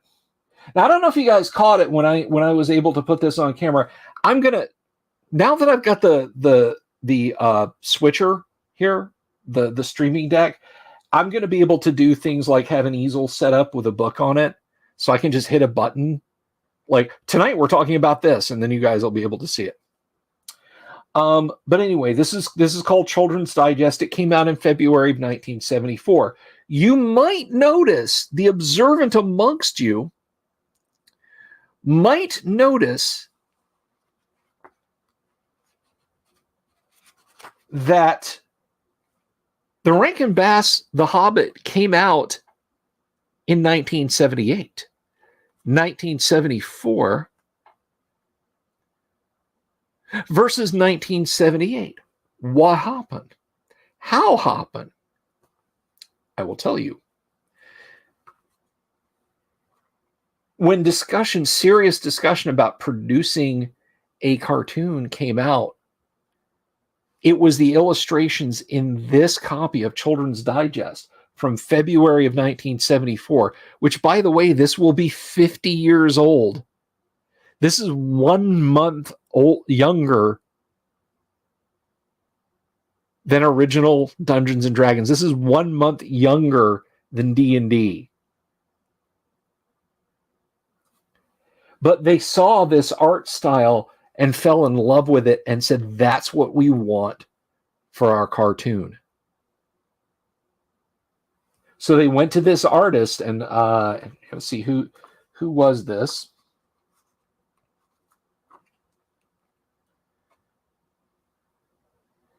You can find the name of the illustrator. Illustrations by Lester Abrams. They sought out Lester Abrams, and there are some lovely illustrations in here, and used them as point of reference for all of the art. Internet says it's worth some money.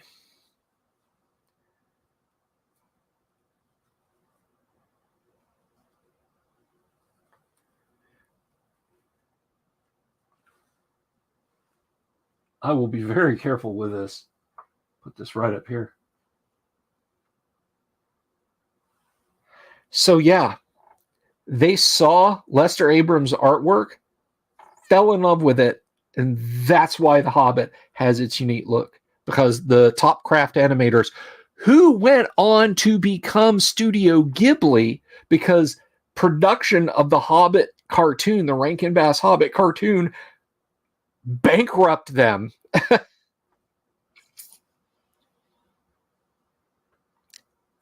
What is that? Let me see.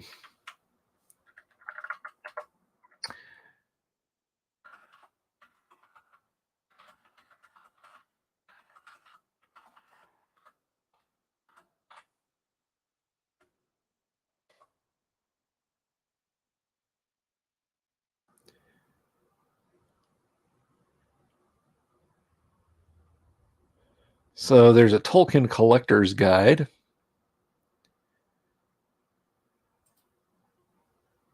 That was on eBay.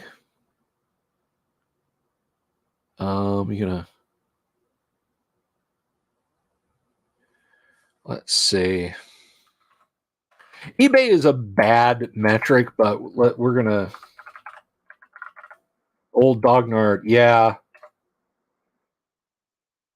Let's see.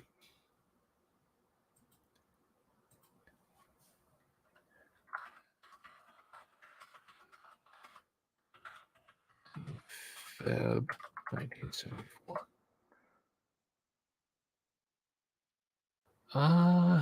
Can we find it? I mean, people are saying, yeah, that's worth some bank. I don't know if that issue is in here. No, it doesn't look like it, because yeah, here's 12 of them from 71 and 72 for $25.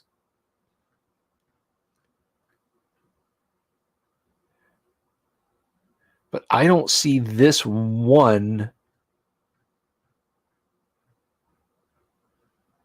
I don't see this one single issue. You know what? Here, let me throw a little bit more criteria in there.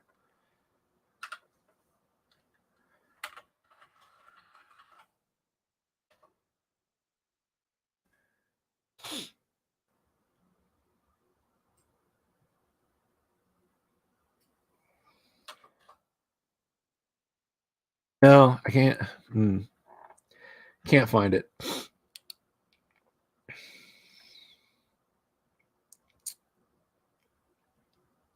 I don't know. I don't know. You know what?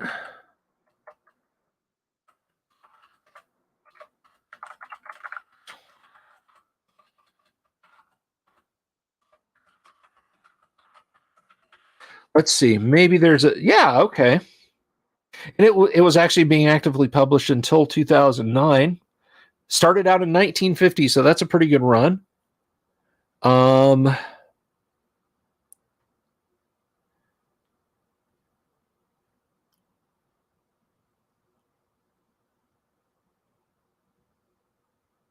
It says it was similar to the concept, but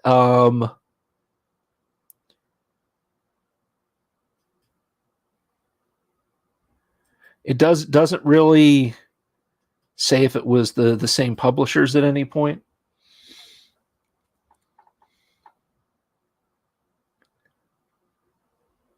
Anyway, I'm sorry. We have really straight. Oh my gosh, I didn't intend to go 2 hours on a live stream tonight. So let's take it up to the top of the hour. Any questions, guys? Any further D&D questions? Any arguments? Any barbs you'd like to throw at me?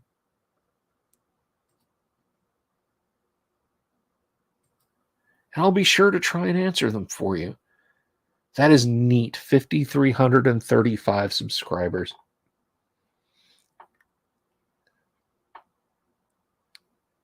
The Vinyl Hobbit. That sounds naughty.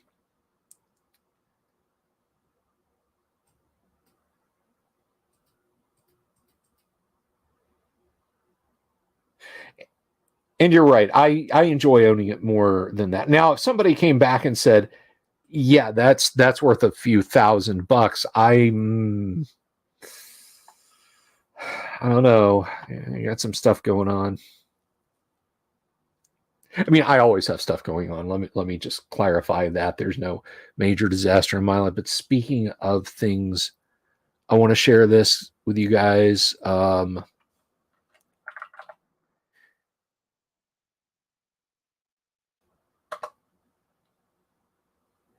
If you guys have not seen this yet, I'm going to share this link here. It's going to be up for the last little bit of the show. Where's the button? There it is. And if you're not aware, good night, Alan. Take care.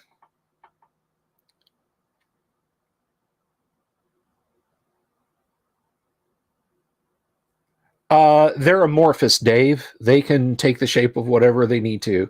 Hat rack, table, chair, pile of coins, chest. They can't do people. They're too complex, too many moving parts outside.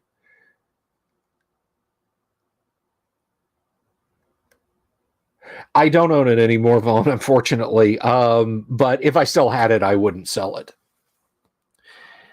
So anyway, what's going on over here with this GoFundMe is, if you haven't seen this before, on New Year's Day, there was an electrical fire at my sister's house. And I found out a couple of days after the fact. Thank you, Alan. Thank you very much for the super. I really appreciate that.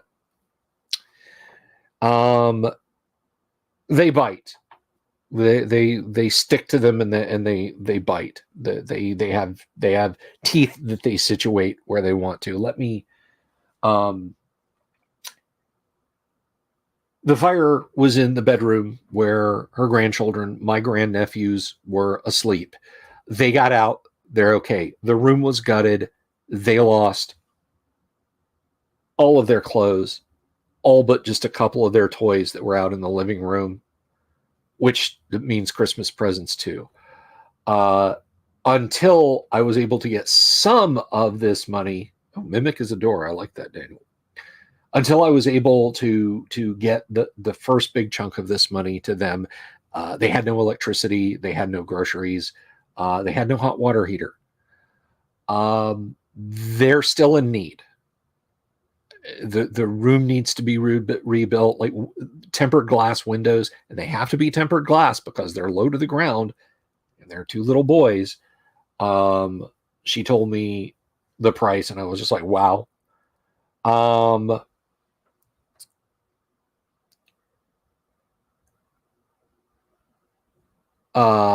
Michael, I'm gonna tag that and come back to it in a minute. Hopefully I do.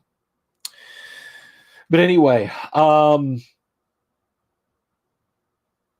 many, as you guys can see, many of you have helped out, and thank you all so much for the help you've done so far. If you can spread this, if you can please spread this link around.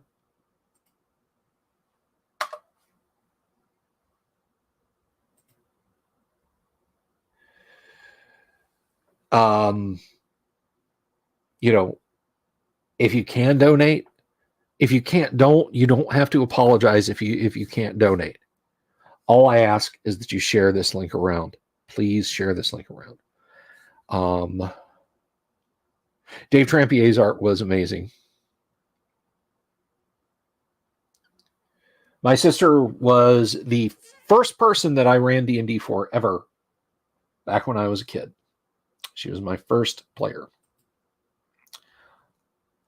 Thank you again, Alan, for the super sticker. So Michael asked, do I have any good news related to D&D for 2024? Yeah, I've got awesome stuff coming. I'm working on the late December AD&D module for our Master Thief patrons and YouTube members, which if you want the Patreon link is coming up on the crawl here in just a minute if you want to support the show that way.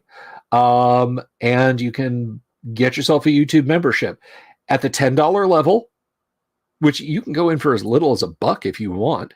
But at the $10 level, every month you get a first edition AD&D module written by me.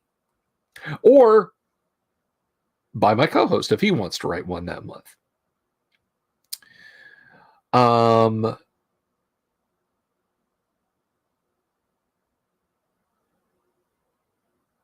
But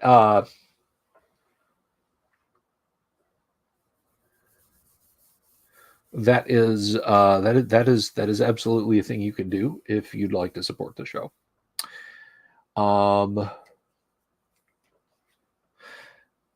That if you'd like to support the show in 2024. So I'm going to keep making stuff. I have a project I absolutely positively want to get done with Tracy Lesh in 2024. Hardback book. I'm just going to say that. Hardback book that you're going to want to keep with your AD&D books. I think it'll be pretty awesome. I hope you guys will like it. Daniel, you might want to go back to around July. We actually had Errol Otis on the show. That was such a treat. He is a swell guy. If he's going to be at an event near you, go to a con, meet Errol Otis, game with Errol Otis. Do those things.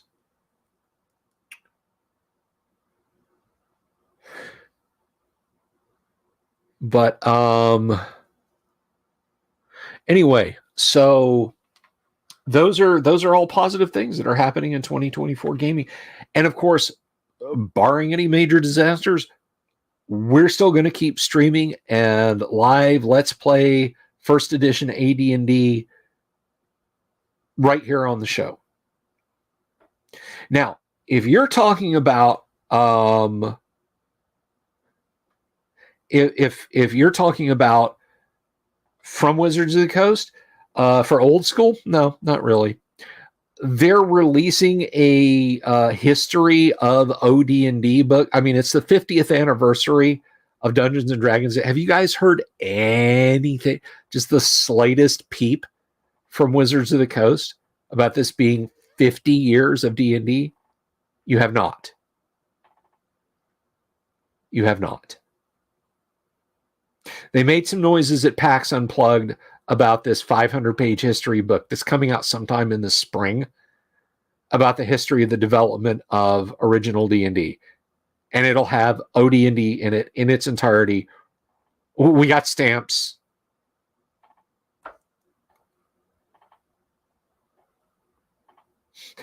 Road Match is in for a hardback book. I didn't realize you were from Massachusetts, Road Match.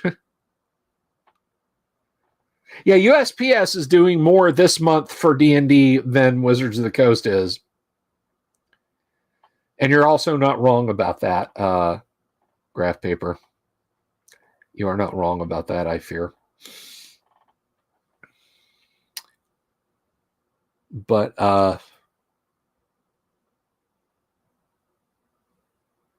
and I do have to hit refresh on that periodically so it doesn't bug out on me. And USPS sucks.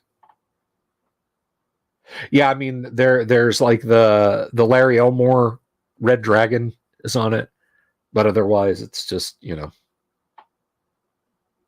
Yeah, they probably took one look at Dave Sutherland's Melorith and some other saucy stuff, and we're like, no, we can't put that up there. They do have an Elmore. They do have one Elmore.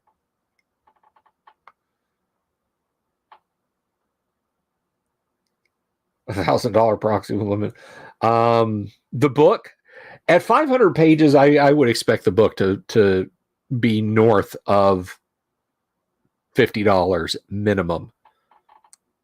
I would dare say we would probably see it clock in at 75 to 100.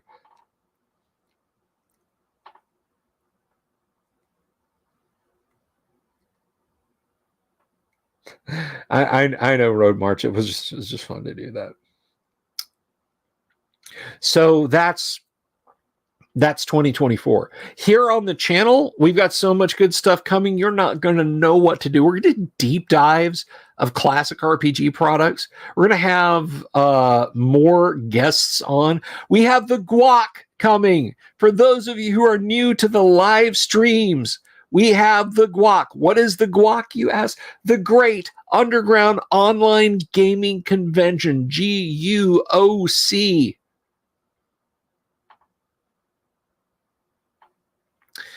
And at the Guac, it is a con where you can put your feet up and sit around in your underwear. Don't turn your camera on if you're going to do that, because we do it online. We do it virtual, a virtual convention.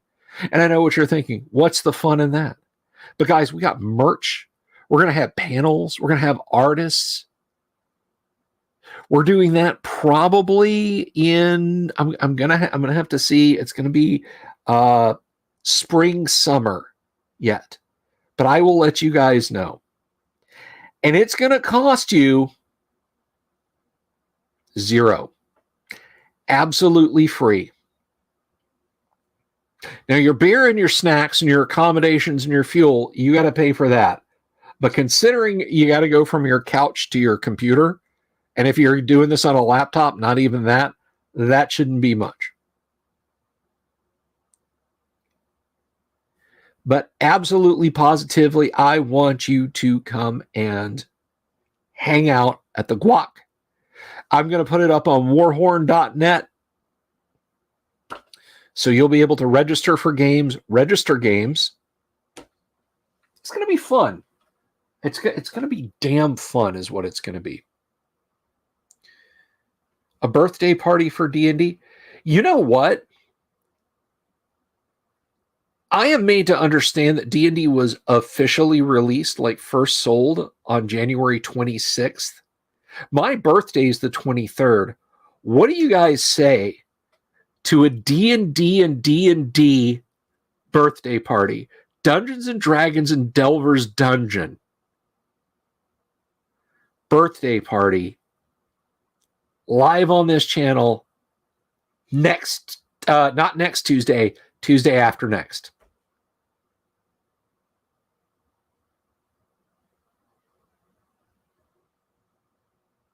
I don't know what we'll do, but we'll have a lot of fun. Am I going to do the paint and make minis? Yes. Michael Mertig asks the important questions. A new channel is coming. I'm not going to put the videos here.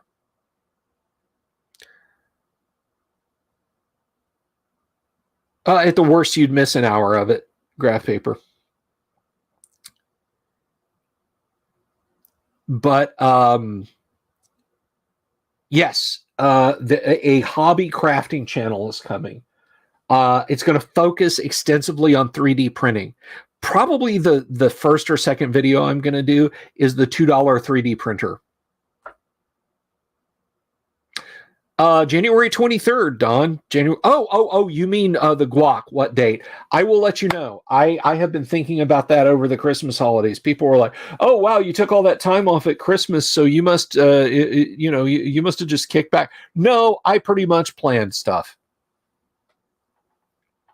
Coke and roll on the harlot table.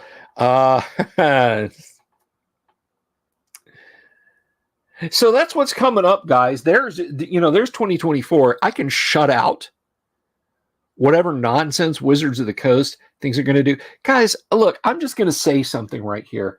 Maybe I'm full of piss and vinegar, possibly just vinegar. I don't know. But I'm going to say something. I am a better steward for classic Dungeons and Dragons than Wizards of the Coast. You are better stewards.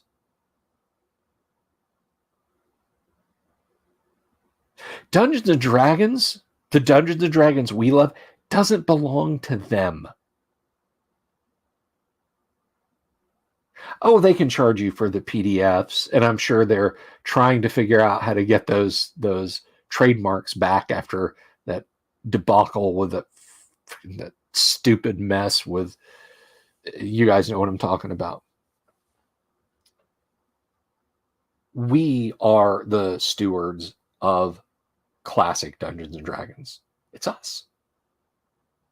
It's nobody but us. It's always been us.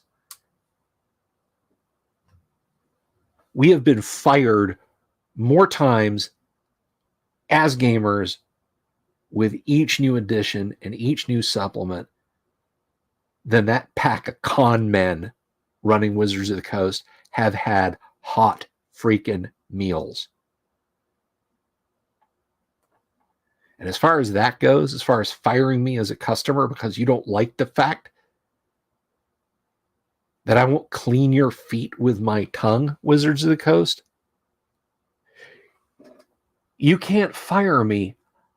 I quit. And I'm taking first edition Advanced Dungeons and Dragons with me.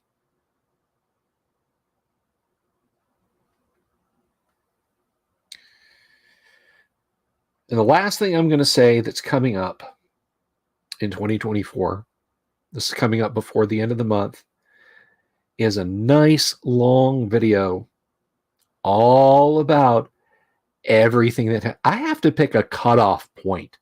Wizards of the Coast has not stopped running. They have not stopped digging. They have not stopped screwing up. So the issue is not, do I have enough material? The issue is, how much of this voluminous screw up do I really want to document?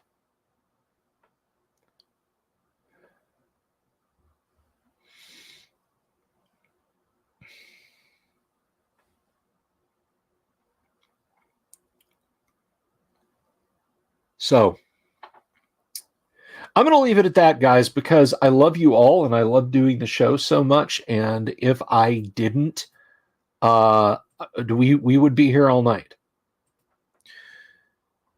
So let me just say, I want to thank you, everybody, for stopping by. Alan Canning, thank you for the super sticker earlier. Was that Alan who gave the super? Now that I've said that, yes, Alan with the super sticker. I really super appreciate it. Thanks for hanging out with me on a late night. It's weird the size of the crowds I get on late nights sometimes. But then I kicked one off, like, what was it? What Wednesday? Like last week, I kicked one off like early in the day, and I wound up with like 40 something people watching it. But anyway, listen, be good to each other, guys. We've got each other's backs. And I mean it when I say it. I love you all. Peace. Have you seen my owl bear?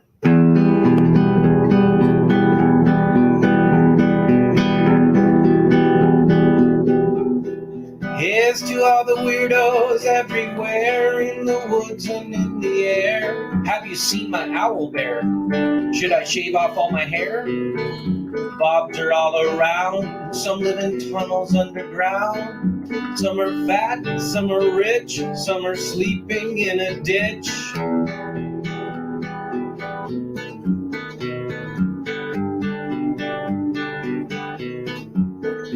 Can you ride a crooked horse without a saddle way off course? Make it as a toad all the way to Smoky Joe's. Have you seen the little creep driving fast in his little green Jeep? He smells like fish and brandy, but his rotten teeth look dandy. Take me to the show, I don't care if fast or slow. From action flicks to dancing dicks, just take me to the show.